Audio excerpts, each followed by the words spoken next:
जीवन में अच्छे योग और भोग के लिए गुरु का पर्वत श्रेष्ठ बना होना बहुत आवश्यक है। देखिए, यहाँ बैठते हैं बृहस्पति भगवान और ये भाव केंद्रित भाव से उठा हुआ होना चाहिए। इस चित्र में देखिए गुरु का पर्वत इस तरफ शिफ्ट हो गया है, तो ये सीधी सी बात हो गई कि शनि पर्वत पे दिक्कत होगी, क्योंकि जब भी शनि पर्वत पे दिक्कत होती है तो सूर्य को अपनी तरफ गुरु को अपनी तरफ खींच लेते हैं और यहाँ से सूर्य को अपनी तरफ ये शनि भगवान खींच लेते हैं। यदि हम सूर्य के पर्वत पर भी देखें तो देखिए यहाँ पर एक लंप बन गया है और केंद्रित भाव से सूर्य जो है यहाँ पर शिफ्ट हो गए हैं। तो एक प्रॉब्लम तो इनको शनि पर्वत पर सीधी दिखाई दे रही है। एक बार मैं इसे पुनः आपको विवरण में इसे लेता हूँ। देखिए, ये है शनि का पर्वत। अब इस शनि के पर्वत पर इस प्रकार एक जो लाइन जो बनी है, ये इनके धन की लाइन है। कितनी कमज़ोर हो गई है देखिए। एक लाइन ज़रूर होनी चाहिए शनि के पर्वत पर। यदि जीवन में एक लाइन ना बनी होती है तो व्यक्ति को इतना ही पैसा मिलता है कि वो केवल खाना खा ले, और कोई भी नई योजना के लिए उसे फिर हाथ फैलाना पड़ता है। तो इसलिए शनि का पर्वत बहुत महत्वपूर्ण होता है धन के हिसाब से।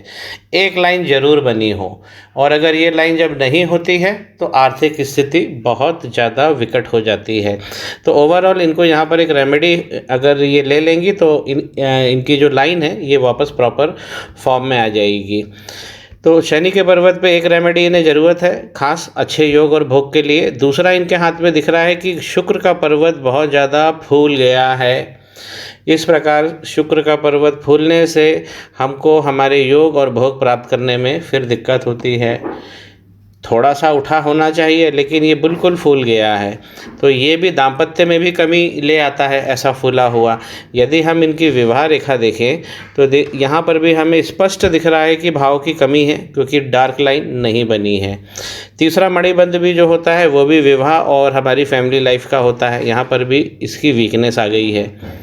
दूसरा मणिबंध इनके धन का है और पहला मणिबंध इनके व्यक्तित्व का है, जो दोनों सही बना हुआ है। धन की स्थिति इन्होंने पूछी है तो यहाँ पर ट्रायंगल तो बन रहा है, लेकिन छोटा ट्रायंगल है, अभी बड़े ट्रायंगल बनना बाकी है। ये कब होगा? जब गुरु एकदम बैलेंस में आ जाएंगे।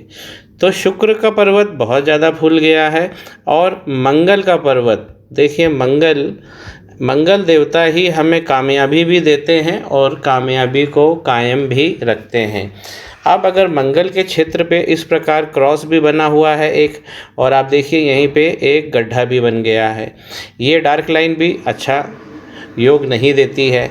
और इस प्रकार अगर मंगल लाइन ऊपर से टच होके चले, ये है हमारी लाइफ लाइन, ये लाइफ लाइन है, इससे अगर टच होकर मंगल रेखा निकलती है तो ये सीधा अंगारक दोष बना देती है हाथ में। तो इनको अंगारक दोष भी लगा हुआ है, उसका भी निदान इन्हें करा लेना चाहिए, उसकी रेमेडी भी मैं इन्हें दे दूंगा। तो ओवरऑल जो मैं देख रहा हूँ, एक अच्छे धन की अगर इन्हें प्राप्ति करना है तो इसमें दो प्लैनेट जो हैं, शनि और मंगल, और एक और अगर हम देखें तो शुक्र, ये तीन पर्वत इनके थोड़े प्रभाव बहुत कम दे रहे हैं। इसको अच्छे प्रभाव में लाने के लिए व्हाट्सएप पे रेमेडी मैं इन्हें दे ही दूंगा।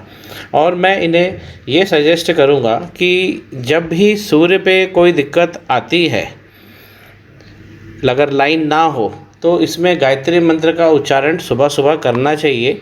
इससे भी सूर्य की लाइन 2 साल में बराबर बन जाती है। श्री गणेश करें, पाम ब्लॉग को सब्सक्राइब करें।